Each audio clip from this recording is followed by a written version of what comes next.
On October 3, 1879, the road into Silk Creek, Montana Territory, turned to mud beneath a sky the color of wet iron. Elara Marsh walked barefoot beside a mule that had stopped eating 2 days ago. She carried 4-year-old Levi on her left hip. 8-year-old Nettie walked 3 steps ahead, holding a rope tied to the mule's halter because the buckle had broken near the Yellowstone crossing.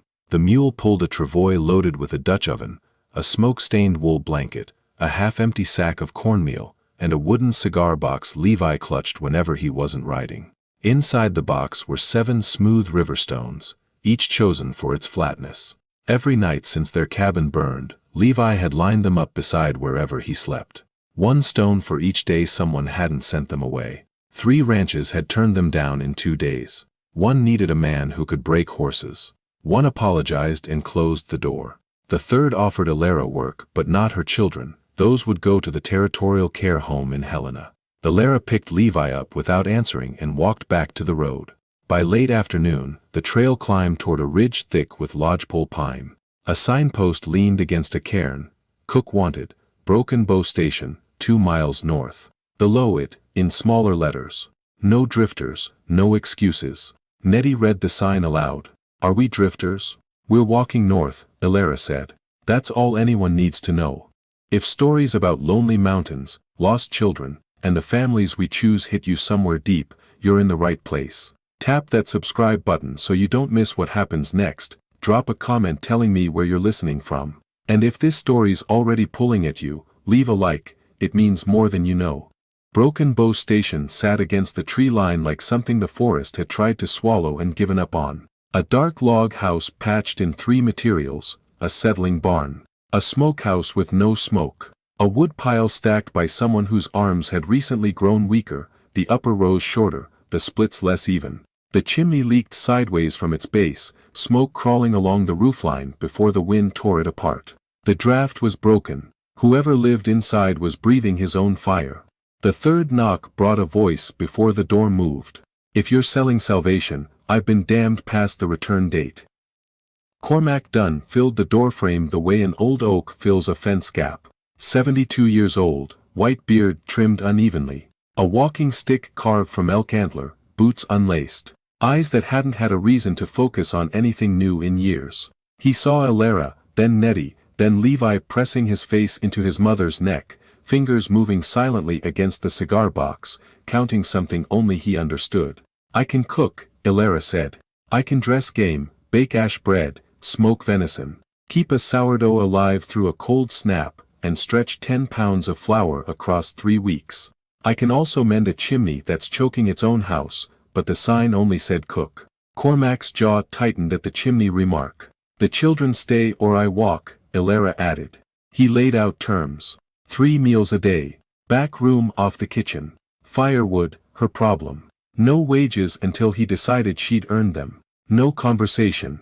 He'd had enough silence to know it was better than most talk. He dropped a key on the porch rail. Elara waited until Levi coughed, a shallow, dry cough from weeks of smoke and open air, then picked it up. That evening, Levi lined his stones along the bed frame. 1 through 7. Nettie watched. New place, new count. Levi shook his head.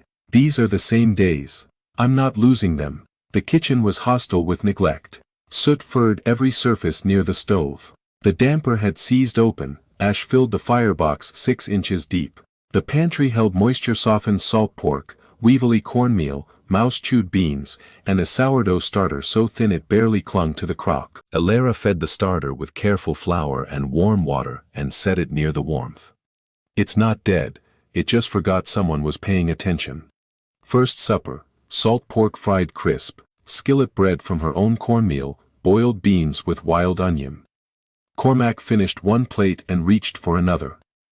He hadn't done that in a year. Levi set a single stone beside his plate, the 8th. What's that for? Cormac asked. Counting safe days. Cormac stared at that stone longer than he'd stared at anything in the kitchen. Then he took his plate to the basin and walked outside without a word. She found him later on the porch, sitting in a chair shaped by decades of his weight. The valley held the last copper light. The silence around him wasn't peaceful. It was a wall. 9 years, he said when she asked. since Dorothea passed. And the boy before that, Emmett. Scarlet fever. He was 6. He paused. He used to count steps to the barn. 47 dry, 49 in the mud. Elara said nothing. She went inside and closed the door softly, leaving him with the silence he had chosen, and the silence that had chosen him. The next morning she climbed the roof. The chimney cap had rusted half shut, deflecting wind downward. Soot had narrowed the flue by a third. The stack stood barely 14 inches above the ridge, too short. The west wind dove straight down it. Harlan Briggs, the valley's freighter and farrier, arrived with a wire delivery. Elara asked him to extend the stack 30 inches. He laughed. Whoever built this was either short or optimistic. They cleared the flue, replaced the cap, and adjusted the air inlet behind the stove. The first attempt pulled too hard, wood vanished in an hour. Elara fitted a sliding tin cover. That evening the smoke climbed clean and straight. Cormac stood in the doorway breathing, just breathing, and set a fresh log beside the stove without being asked. 4 days later, a sound woke Elara before dawn. Low, deliberate, wrong. A mountain lion paced the livestock pen in gray half-light, 2 young calves pressed against the far corner. Before Elara reached the porch steps with an iron poker, a rifle cracked the morning open. Cormac stood at the corner of the house in his long underwear, the sharps braced against the porch post because his shoulder couldn't bear the recoil alone. The cat vanished. Missed, he said. It'll come back. He looked past her toward the kitchen window where Nettie's face appeared with Levi's smaller shape pressed against her side. Those two. He didn't finish. He went inside and bolted the front door for the first time since Elara arrived. That evening, Cormac sat by a yard fire with the sharps across his knees. Levi placed a 9th stone in his line and set the smoothest one apart from the rest.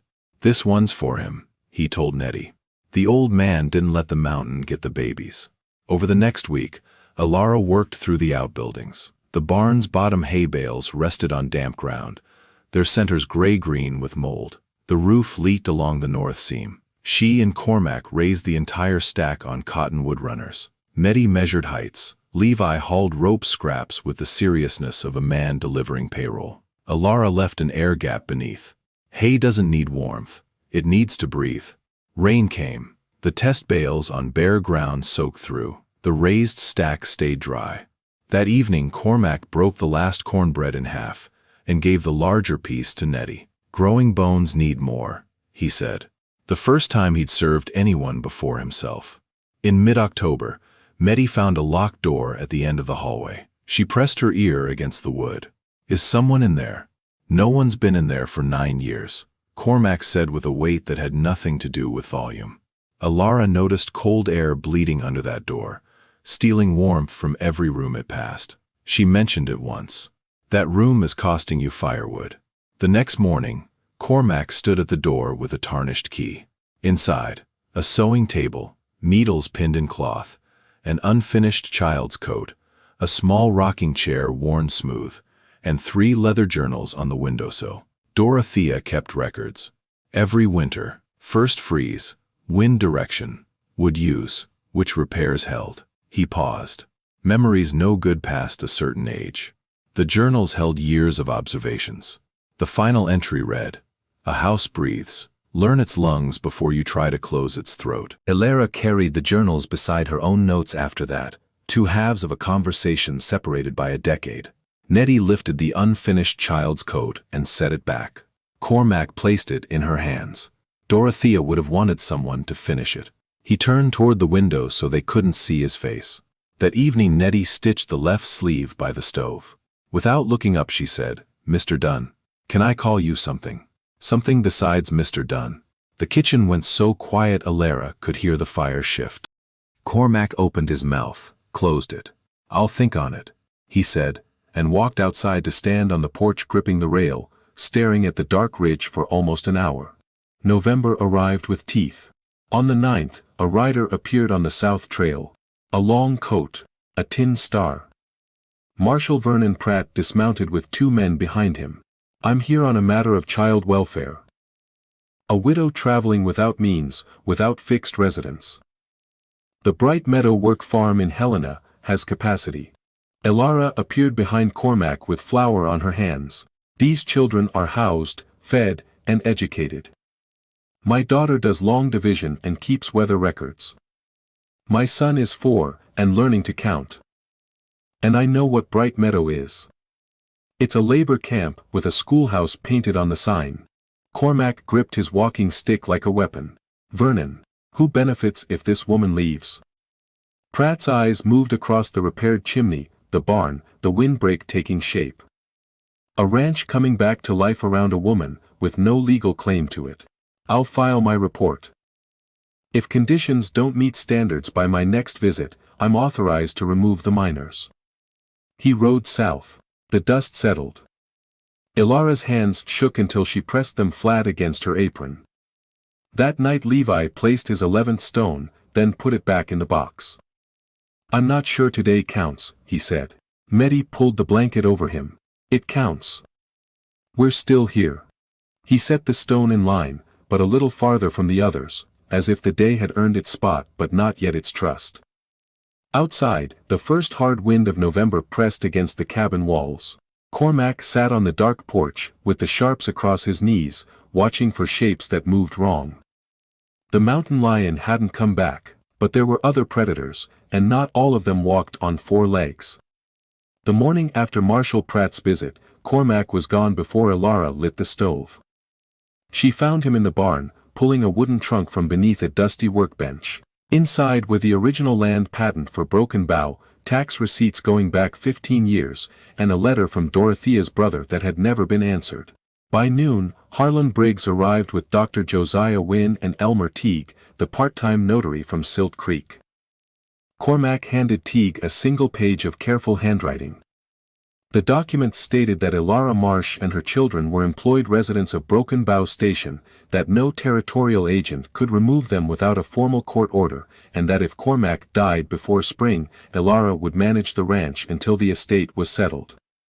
Unpaid wages would come from the spring calf crop. Teague looked at Elara. Has she asked for your property? No. She offered to leave. Dr. Wynne spoke from beside the stove. His mind is sound. I'll attest. Elara read the document with her finger beneath each line. This doesn't give me anything of yours. No. It gives your children something of theirs. A roof no tin star can take away on a filing. She signed.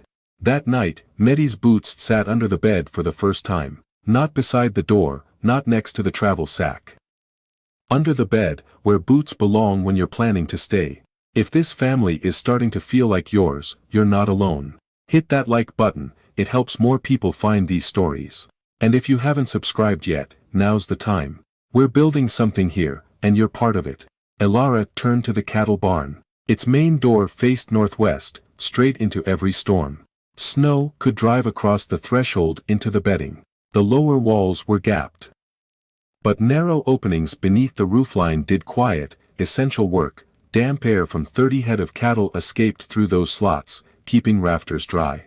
She built an angled windbreak inside the entrance from salvaged boards and willow, sealed the lower gaps, but left the upper vents open. Cormac watched, then quietly stuffed every one of those vents with rags and burlap after she left. The barn felt warmer within the hour. The next morning, it smelled wrong. Moisture beaded beneath the rafters, bedding was damp. 2 cows coughed. As the sun warmed the roof, droplets fell from the shingles like slow rain.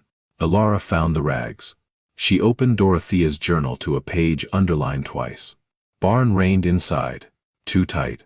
She pulled every rag, added slanted baffles beneath the vents, and spread fresh bedding. Dr. Wynne had stopped by for Cormac's shoulder.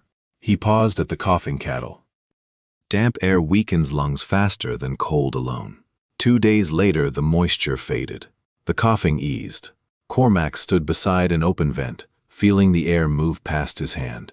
I blocked it, he said. I know. Dorothea would have stopped me. She did. 12 years ago. Same page. A silence passed between them that wasn't empty. It was the kind 2 people share when something has been understood without argument. What do we fix next? He asked. The first time he'd said we. By mid-November, Elara had studied the wind the way a hunter studies game trails. Dry leaves and thin snow collected in the same diagonal line every morning. She spread Dorothea's hand-drawn map across the table and compared it with a decade of drift patterns from the journals. The wind already drew us a map. We just haven't been reading it. She planned an angled windbreak. 7 feet tall tapering to 4, 32 feet long set 25 feet from the barn, pine posts, woven willow, full of deliberate gaps. A wall makes the wind climb and crash down harder. A sieve lets it through but steels its teeth. Cormac drove posts. Medi measured with a knotted rope. Levi hauled willow branches in armloads barely bigger than himself. Wanting to finish before sundown, Elara wove the section nearest the hay shed too tightly. That night, wind struck the barrier, curled downward, and piled snow against the shed door. Fletcher Moss rode past the next morning, 350 acres of good grass and bad management east of Broken Bow, a man who'd offered to buy the ranch twice for less than it was worth. He studied the drift and grinned. Looks like your fence invited winter to dinner. Elara pulled a quarter of the willow, widened the gaps, lowered the far end. The next strong blow sent snow harmlessly east of the barn. Doors stayed clear. So the windbreak was wrong? Medi asked. The first version was. Now we know how the wind moves. That's worth a pile of snow. On November 21st, Cormac didn't come to supper. Elara found him on the barn floor, sitting against the stone foundation, his face the color of old tallow, one hand pressed below his ribs. How long? Since yesterday. Maybe before. Why didn't you say? The look he gave her answered better than words. For 9 years there'd been no one to say it to. Pain without an audience was just weather. 2 cracked ribs. Not broken through. She bound his torso with strips of clean flour sack, brewed willow bark tea, and sent Nettie to bring Harlan for word to Dr. Wynne. That night he couldn't sleep. The ribs caught every breath. He sat propped in the chair while Elara mended a leather strap by candlelight. Emmett used to count steps to the barn, he said suddenly. 47 dry. 49 in the mud because of the puddle by the gate. A pause. I still walk around that puddle. It dried up 8 years ago. He was telling her something he hadn't told anyone in 9 years. Something sealed too long, like a vent stuffed with rags, holding moisture with nowhere to go. Your boy counts stones, he said. How many now? I stopped tracking. Medi would know. So quietly she almost missed it. I hope he never runs out of days to count. Elara reached across the space between their chairs. She placed her hand on the arm of his chair, palm up, open, and waited. After a long moment, his rough, stiff fingers settled over hers. Neither spoke. Outside, the wind pressed against walls it could no longer enter, and for the first time in 9 years, the silence inside Broken Bow wasn't a wall. It was a door left open. By the last week of November, every sign pointed the same direction. Creek water ran too slow and clear. Elk had dropped below the tree line. Dorothea's barometer had fallen steadily for 48 hours. 11 years earlier, the same pattern preceded a blizzard that killed cattle across 3 valleys. Elara began her final inspection. Every hay bale, every drain, every rope on the windbreak, every hinge and cover. The guide rope from house to barn, braided leather anchored with iron stakes, she tested every knot. Fletcher shook his head. You're frightening yourself over a barometer. 1 sign can lie. 6 pointing the same direction are telling the truth. Cormac, ribs half-healed, walked the barnyard beside her that evening. He found nothing to correct. At the kitchen door he stopped, opened the cabinet above the stove, and took out a heavy wooden serving spoon, dark with age, smooth from decades. Dorothea's. He placed it in Elara's hands. You'll need to cook for more than 4 if this storm brings trouble to our door. The first deep cold came November 28th, 2 nights at 9 degrees. They recorded everything, 4 armloads of wood instead of 6. 46 degrees at dawn. Open water under the trough cover. Dry hay, dry rafters. Fletcher arrived after a pipe froze at his own ranch. You're just lower in the valley. Elara showed him 3 weeks of figures on the kitchen chalkboard. This isn't winter, Fletcher said. No, Elara agreed. It isn't. That evening Cormac took the travel sack from beside her door, the sack that had sat there since she arrived, always packed, a silent admission that leaving was more likely than staying. He hung it on a hallway nail, and put his work gloves inside it. Elara left it exactly where it was. On December 2nd, the barometer dropped faster than Elara had ever seen. Temperature fell 26 degrees in 7 hours. Snow began before light, not falling, driving. By mid-morning the valley had disappeared. Winds passed 50 miles an hour. The road to Silk Creek vanished. The windbreak shuddered but held. Snow streamed east exactly where Elara had meant it to go. She tied the guide rope and knelt beside Nettie. 4 jobs. Keep Levi by the stove. Write every hour's temperature. Watch the candle by the north wall. If the smoke changes, strike the skillet 3 times. Nettie nodded once. She understood. The weight wasn't a burden. It was a trust. Cormac pulled on his coat. You stay, Elara said. My ribs hurt. They still walk.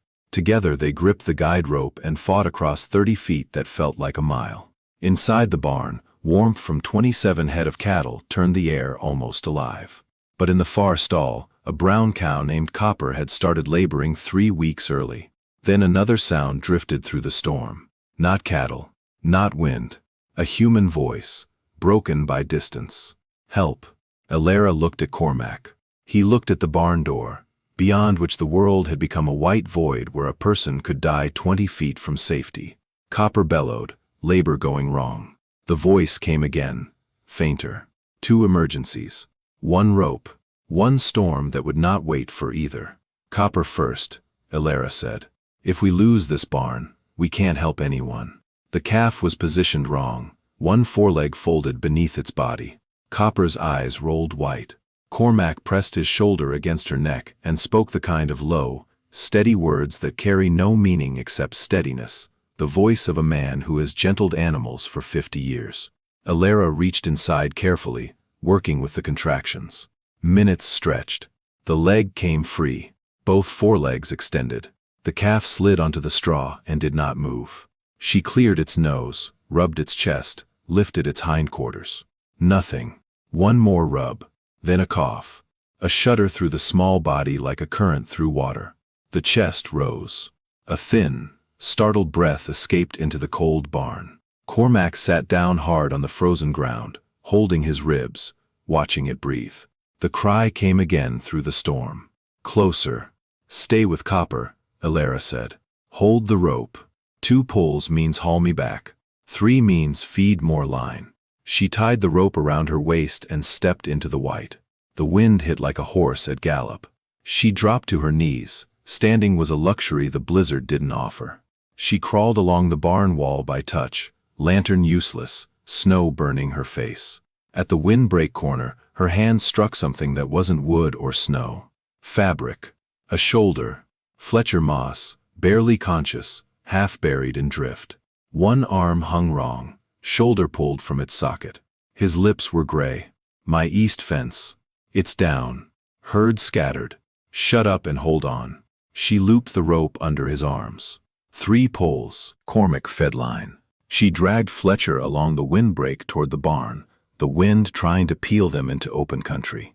Inside, Fletcher collapsed against a hay bale, shaking so hard his teeth sounded like a telegraph key. Then the upper vent went silent. Wet snow had packed against the outside baffle, sealing it. Within minutes, the air thickened. Moisture gathered beneath the rafters. The temperature rose slightly, deceptively, the way a sealed room warms before it suffocates. Elara knew exactly what came next. Moisture would build. Bedding would soak. The newborn calf would lose heat through wet straw. I have to clear it. She went out again. Same crawl, same rope, same burning wind. She found the vent by memory, 12 feet along the east wall, 4 feet up. The baffle was buried under 6 inches of dense, wind-packed snow. She hacked at it with the short shovel she'd staged there weeks ago because Dorothea's journal had warned that upper vents were the first things a blizzard killed. The snow broke free. A plume of warm, moist air erupted into the storm. Inside, the rafters stopped sweating. The straw stayed dry. She followed the rope back, shaking so hard she couldn't untie the knot. Cormac cut it with his knife. You're done going out.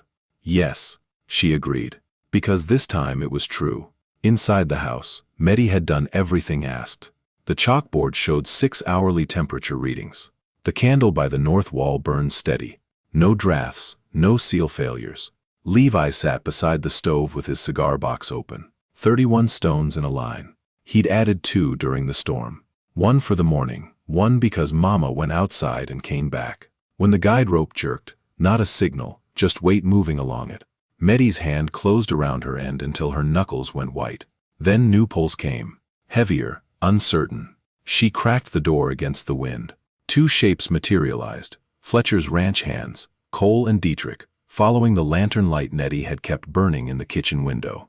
They'd walked blind for over an hour before that light gave them direction. Meddy pulled them inside, shut the door, and gave them hot water. She was 8 years old. Her hands didn't shake. By midnight, Broken Bow held 5 adults, 2 children, 27 cattle, and 1 newborn calf. Every system under maximum load. Chimney drew clean. Trough carried water beneath its cover. Hay stayed dry. Rafters stayed dry. Windbreak held the doors clear. Guide rope connected everything. No single repair would have been enough. Together they held. Levi carried Cormac's old blanket to the stall where the newborn calf lay on fresh straw, and tucked it around the animal the way his mother tucked blankets around him. Cormac watched from the stall gate and gripped the rail hard. He stayed there a long time after Levi had gone back to the house. If Broken Bow feels like a place you'd want to come home to, if these people feel like people you already know, leave a comment and tell me who you're rooting for. Hit subscribe. There are more stories like this one, and every single one ends with someone finding where they belong. The storm broke on December 5th.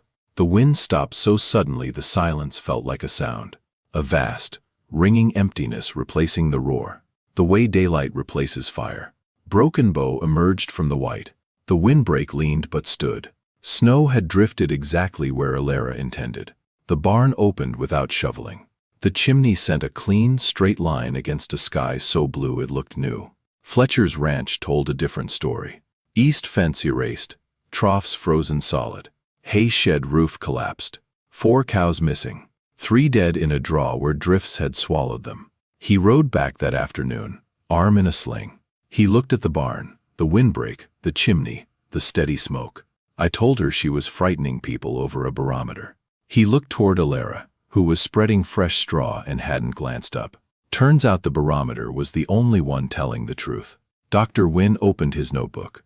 No livestock lost. No frostbite. No pneumonia. Storm calf survived. Water uninterrupted. Feed intact. He closed the book. Only numbers I need. Marshal Vernon Pratt arrived 5 days after the storm, once the road was broken. He came with his 2 men and something new. A formal removal order signed by a territorial judge. He dismounted. Boots polished. Coat clean. He had not spent the storm digging cattle from drifts or delivering calves in a shaking barn. Mrs. Marsh, I've returned to conduct my inspection. Cormac stepped onto the porch. Behind him appeared Harlan Briggs. Then Dr. Wynne. Then Elmer Teague, who'd ridden up on entirely unrelated business, or so he said. Inspect whatever you'd like. Pratt walked through the house. He saw the chalkboard in Nettie's handwriting, 2 months of weather data. The stocked pantry. The kitchen where the stove burned cleanly. The back room where 2 children slept in clean blankets. A cigar box of stones on the windowsill. He walked through the barn, dry hay on raised runners, healthy cattle. The storm calf strong enough to stand, wearing a braided leather collar Nettie had made from scrap harness. He looked at his removal order. Teague cleared his throat. I have a notarized employment agreement, a residency clause, a protection order filed 6 weeks ago, and Dr. Wynne's affidavit on health and welfare. I also have this. He held up Nettie's weather journal. 2 months of daily observations and analysis. A finer scientific education than anything Montana Territory currently offers. Pratt folded the removal order and put it away. The complaint has been withdrawn. Conditions are satisfactory. He rode south without looking back. Harlan watched him go. Withdrawn. Fancy word for the dirt didn't stick. No one asked whose name had been on the filing. Only one person benefited from Elara leaving Broken Bow. January came quiet. Deep cold settled into the valley, but Broken Bow met it without crisis. Chimney drew. Hay held. Water ran.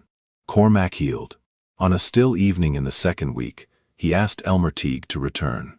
The document this time was a will. If Cormac died, Broken Bow would pass in equal shares to Elara, Nettie, and Levi. Elara would manage until both children were old enough to decide its future. Nothing could be sold until they came of age. Cormac's only relative, a second cousin in Denver who'd ridden twice in 15 years, both times for money, would receive the family watch and $40. He handed Elara the management agreement and settled her first wages, 6 spring calves, a half share of the kitchen garden, and the right to make any repair without asking permission. "That's too much," Elara said. "I hired you to cook. You kept the chimney drawing, the hay dry, the cattle breathing, my ribs together. You pulled a man out of a blizzard who spent half the autumn telling you were wasting time." He paused. "I'm still paying less than I owe." That evening Nettie held up the finished child's coat, the one started from Dorothea's pattern months before, now Levi's size. Cormac touched the sleeve. The stitching was tighter than Dorothea's, a child's careful hand. Different, but finished. "She would have liked you," he said, his voice catching like a boot on a root. Levi put the coat on and refused to take it off for supper. Later that night, after the dishes and the stove, Levi climbed off the bench and walked to Cormac's chair. He carried a single stone, the smooth, almost white one he'd set apart weeks ago, the one designated the Night of the Mountain Lion. He placed it on the arm of Cormac's chair. "It's yours. I've been keeping it, but it's yours. Because you stayed." Cormac held it in his palm. His stiff, cracked fingers, the hand that couldn't grip a hammer, had no trouble holding this. "I'm not going anywhere," he said. "Can I call you Grandpa?" The kitchen went silent. Elara's hands stopped over the dishcloth. Nettie looked up from the journal. The fire settled with a soft sound. Cormac's eyes filled. He didn't blink. He didn't wipe them. He let it happen the way a frozen creek thaws, slowly, all at once, with a sound like breaking that is actually the opposite of breaking. "Yeah, you can call me that." Nettie crossed the kitchen, leaned against his chair, and rested her head on his shoulder. "Grandpa," she said, trying the word. It fit the way a key fits a lock that's been waiting, not forced, not new, just finally found. Elara stood at the basin with the dishcloth pressed against her mouth. Not crying. Holding something too large and too full to let out all at once. Her reflection in the dark window showed a woman who had walked into a stranger's yard with a broken mule and a bag of cornmeal and no reason to believe the world would offer anything it hadn't already taken away. The reflection showed a woman who was home. 3 springs passed. Broken Bow grew steadily, each season built on the one before. A smaller livestock shelter on the south side, built together, Nettie measuring every joint, Levi driving pegs, because Cormac said a man who could count stones could count pegs. The old windbreak aged into a living fence line of willow and cottonwood, roots woven so deep no winter wind could pull it free. Calves sheltered behind it every November. Birds nested in it every April. Nettie filled Dorothea's journals with new pages, weather, repairs, calving records.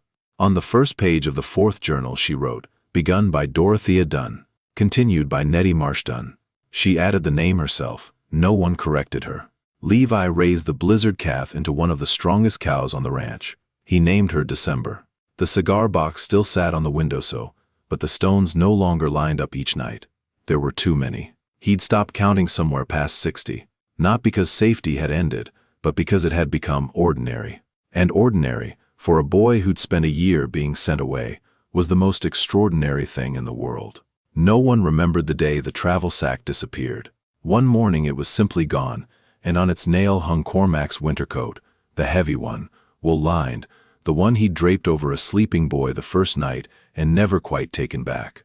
Elara and Cormac never married. What held them was not ceremony, but the weight of shared work, shared silence, and the knowledge that they had chosen each other, not in a moment of romance, but in a season of survival. The hand she'd offered palm up during the storm had never been withdrawn. His rough fingers still found hers on cold evenings when the fire was low and the children were asleep. Whenever a storm crossed the high country, a lantern burned in the kitchen window of Broken Bow Station. Travelers learned to look for that light. It didn't mean the storm was over. It meant there was a place where the hay was dry, the water ran, the chimney drew clean, and the door was open. It meant someone had built a home, not from love alone, but from work, patience, and the stubborn refusal to believe a family must be born rather than chosen. Elara Marsh had not been given a home. Winter itself had decided she was worthy to keep one standing.